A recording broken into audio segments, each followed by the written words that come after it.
am Doomsvince, and this is day 39 of Spawn Year.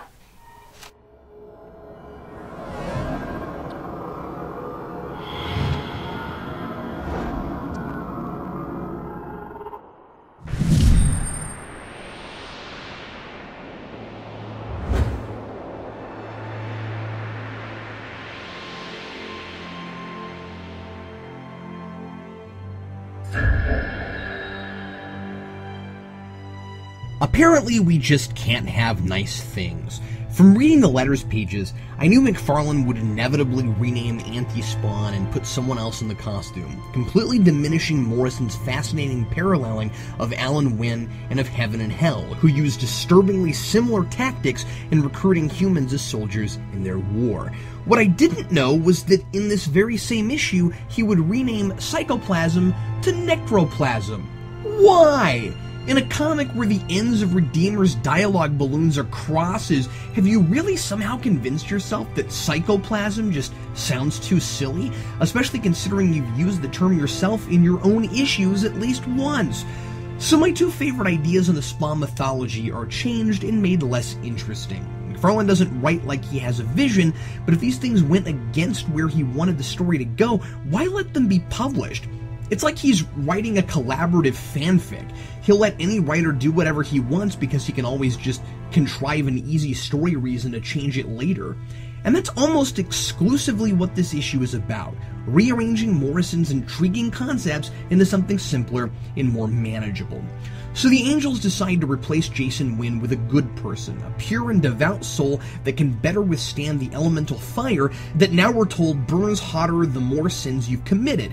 That idea is contrary to what came before, where human bodies could hardly stand something of such divine origin inside of them, so the Angels seemed to choose Wynne because he deserved it.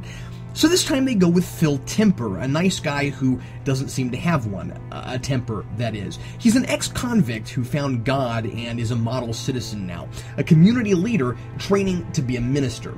Instead of calling himself Anti-Spawn, he is the Redeemer, which is a good name for the emissary of heaven, but besides McFarlane just liking it better, there's no story reason for the name change. All of Hell's earthly emissaries are called Spawn. I'm glad Redeemer is drafted to do more than just fight Spawn this time, because as much as I like what Morrison did with Wynne, doesn't Heaven have angels who hunt Spawns?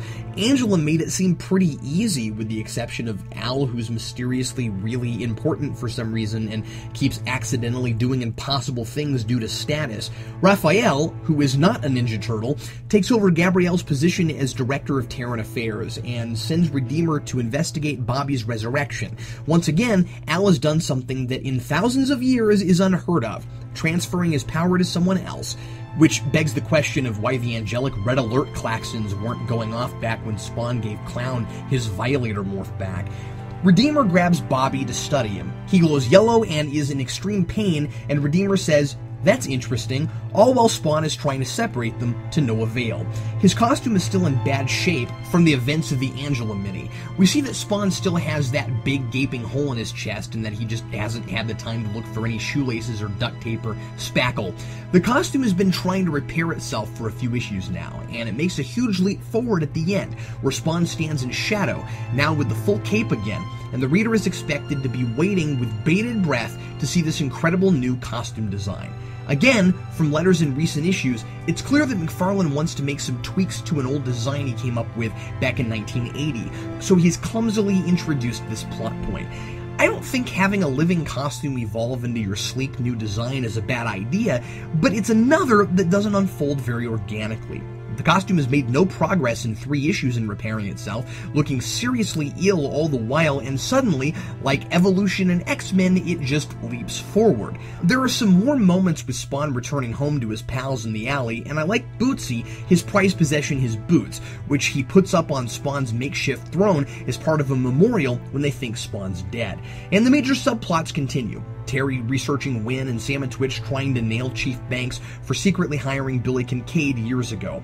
But mostly, I find this issue self-indulgent, and instead of building on some of the more interesting ideas raised previously, I think they're rendered less interesting. And I'm going to miss the Spawn logo with the slash through it. Signed, Captain Logan.